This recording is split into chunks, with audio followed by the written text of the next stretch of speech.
It's been a crazy 24 hours for celebrity news. Tekashi 6ix9ine was brutally attacked in a gym. Gwyneth Paltrow's court case is blowing up, and Chaeyoung from TWICE has had to issue an apology for wearing an extremely controversial shirt. First up, Tekashi 6ix9ine has just been savagely attacked by a group of men inside the bathroom of a gym, and the injuries were so bad that he had to be rushed to a hospital by ambulance. Shocking footage of the incident has been circulating across the internet. The video that was posted to Twitter shows two men towering over him as he lies on the bathroom floor, trying to protect his head from the blows. The men yell at him to shut the F up as one of them kicks his stomach and the other one punches his head. It's extremely brutal. Another one of his attackers can be heard saying, "Take a picture, I'm gonna be famous now." The person filming almost seems like he's in on it too, because at one point he tells 6ix9ine that he's a fan. After the men leave, the rapper then gets up off the floor and walks out of the restroom with a bloody face. His attorney told TMZ that he tried to fight off the attack, but there were just too many of them, and he didn't have security with him at the time. Judging from the video, it didn't seem like he had much of a chance anyway, given that there were 3 or 4 of them against one. Police and EMS were then called, and 6ix9ine was taken to a hospital in an ambulance. So far, we don't know the extent of his injuries, but we do know that it was very serious. Apart from his head, he also suffered injuries to his jaw, ribs, and back. Although footage of the incident is very disturbing, it's brought about mixed reactions on Twitter. While some were condemning the attack, others seemed to be celebrating it. And yes, there is a reason for that. To most people, Tekashi 6ix9ine is just a rapper who reminds them of a bag of Skittles. But he actually has a notorious history that's now put a massive target on his back. In 2019, he was sentenced to 2 years in prison for his role in the 9 Trey Gangsta Bloods gang. He was facing 47 years behind bars on racketeering and armed robbery charges, so he decided to take a plea deal that would lower his sentence. In exchange, he had to help the feds take down his former gang associates. During the trial, footage of him on the stand went viral because of how cordial and relaxed he was while describing everything. He laid out the inner workings of the gang, detailed their attacks, and explained their leadership ladder. He also named other members of the 9 Trey gang, including rappers Jim Jones and Cardi B. After 3 days of extensive testimony, the assistant US attorney said that he will forever have to look over his shoulder, and he was completely right. No matter how much time he was facing, accepting the deal turned out to be a very controversial decision. 6ix9ine was immediately labeled as a snitch by other artists and became ostracized from the hip-hop community. In the following days, it seemed like the entire world was making fun of him. Several big-name rappers like Snoop Dogg, 50 Cent, and Future blasted him on social media, calling him a rat. After that came all the snitching memes. When photos of him on the stand went viral, people started making parodies of his testimony by making it look like they were confessing to random things that had absolutely nothing to do with the case. In the end, being labeled as a snitch completely destroyed 6ix9ine's reputation and cost him a boatload of valuable relationships. There is now a laundry list of rappers and producers who straight up refuse to be affiliated with him. This is pretty shocking when you consider that he used to be one of the most successful rappers in the game. Over the years, 6ix9ine has released 2 studio albums and worked with people like Nicki Minaj, Kanye West, and 50 Cent. In March last year, he opened up about his financial situation and revealed that he is now struggling to make ends meet. He said, "I have had to try to restart my career after my release from prison. I was out of the business for 2 years, which caused me to lose all the momentum I had achieved before I was arrested. I may never reach the levels of success I had before my arrest." Even worse for him, his accountant has now claimed that his net worth is technically less than 0. That's kind of insane when you think about the fact that he was once estimated to be worth roughly $8 million.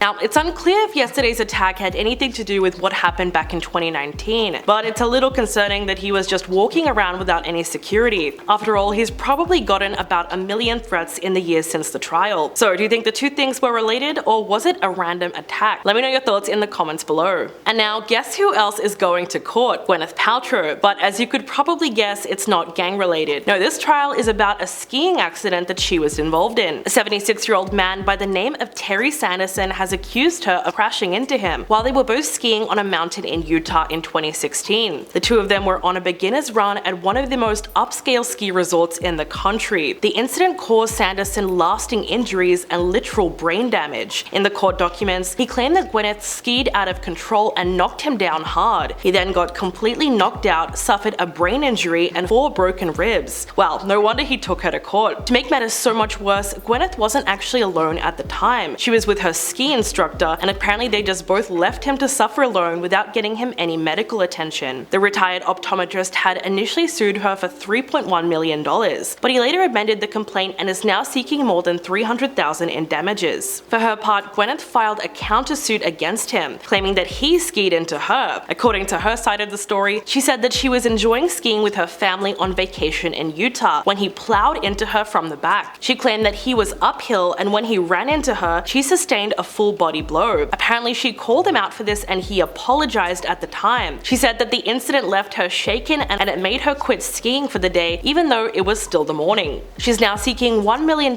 in damages plus attorney's fees. So this is going to be a very tense legal battle. After more than 6 years, the two of them will finally reach a conclusion about what really happened on that day. Gwyneth's attorneys called Sanderson's story utter BS and accused him of suing her to exploit her wealth and celebrity status. They argued that his injuries might have even been the byproducts of aging, given that he was around 70 years old at the time. Meanwhile, his attorneys have attempted to paint her as a negligent celebrity, with little care for the injuries inflicted upon a regular person. So whose side are you on? Because as you can probably guess, most people think that Gwyneth is in the wrong. They've even been making fun of her courtroom appearance and comparing her to Jeffrey Dahmer. Yes, the guy who literally ate a bunch of people. Pictures were taken of her in court yesterday, and for some reason, her large aviator-style sunglasses became the center of attention. It wasn't long before people made the comparison to the ones that were famously worn by Jeffrey Dahmer. As you know, he was responsible for taking the lives of 17 young men between 1978 and 1991. He also dismembered and ate some of their body parts. So the fact that anyone is comparing him to Gwyneth Paltrow is literally insane. But you do have to admit the resemblance is uncanny. People commented things like, "So that's where her bone broth comes from," and "Guess she's going for the Dahmer look." In fact, more than anything else, it seemed like fans were making jokes about the trial. Someone wrote, "As an optometrist, he should have seen her coming. I fear it may be on him." But there were also some who came to her defense and argued that Sanderson was just after her money because he was retired and no longer working. Several videos of Gwyneth sitting in court have also been circulating on Twitter. What's really interesting is her over-the-top facial expressions while she's sitting next to her attorneys. Despite the fact that the jury is watching her every single move, she is really struggling to hide her feelings. Judging from the videos, she seems to be both disinterested and incredibly smug at the same time. She was also seen using a blue notebook to shield her face from view when she was entering and exiting the courtroom. On the opening day of the trial, Gwyneth and Sanderson were sitting across the courtroom from each other. The judge offered instructions to the 8-person jury while the attorneys for each side introduced themselves before making opening statements. The trial is expected to last about 1 week. Although we don't have an official witness list, we do know that a lot of them are expected to testify tomorrow. Gwyneth will most likely take the stand, and we will also be hearing from family members who were with her at the time of the incident. So it's going to be really interesting to see how this whole thing pans out over the next couple of days. Let me know in the comments below who you think is going to be found guilty. And now, Chaeyoung from TWICE has come under fire for wearing an extremely controversial shirt. The 23-year-old member of the K-pop group TWICE issued an apology yesterday after she uploaded a photo of her wearing a t-shirt with a racist hate symbol. I won't be going into specifics here, but it was one that appeared on the infamous German flag. She was seen performing in a QAnon shirt for the South Korean series Show Music Corps. The shirt had a 70s picture of Sid Vicious wearing a t-shirt with the tilted symbol on it. When photos of the event started making their way across the internet, the singer came out issuing an apology. She said, "Hello, this is Chaeyoung from TWICE. I sincerely apologize regarding the Instagram post. I didn't correctly recognize the meaning of the tilted symbol in the t-shirt I wore.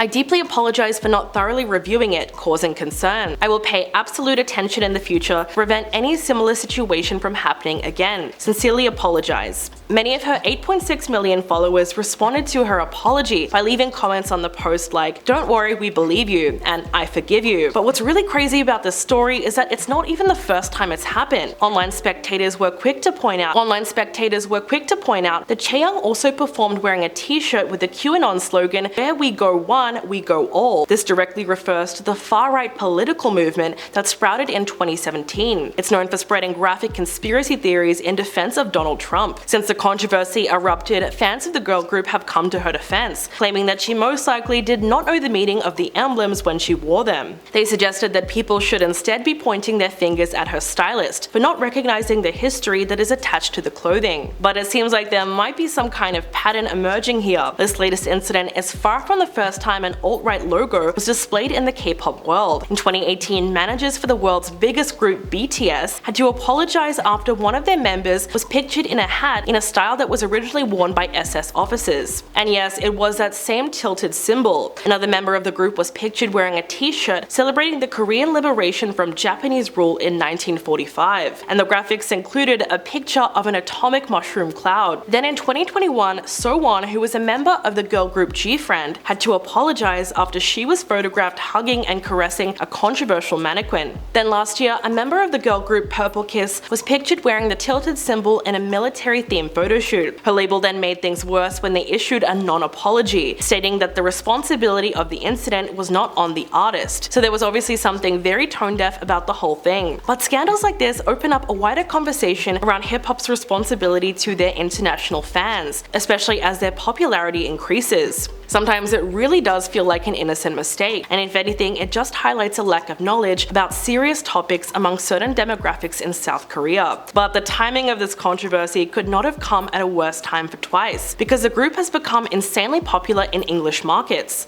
The 9-member girl group have enjoyed crossover success outside of South Korea since their debut in 2015, with 4 of their albums reaching the US top 10. They recently launched the top of the Billboard 200 with the release of their 12th mini-album Ready to Be. The 7-long set includes their second English-language single Moonlight Sunrise, which peaked at number 84 on the top 100. They were also honored with the Breakthrough Award at Billboard's Women in Music event on March the 1st, which makes it pretty clear that their global reach has become even bigger. So with more power definitely comes more responsibility. Thank you guys for watching. Please let me know what you think in the comments below, and I'll catch you in the next video. Oh my god, why can't I say this word? Negligent. Okay. Meanwhile, his attorneys have attempted to paint her as a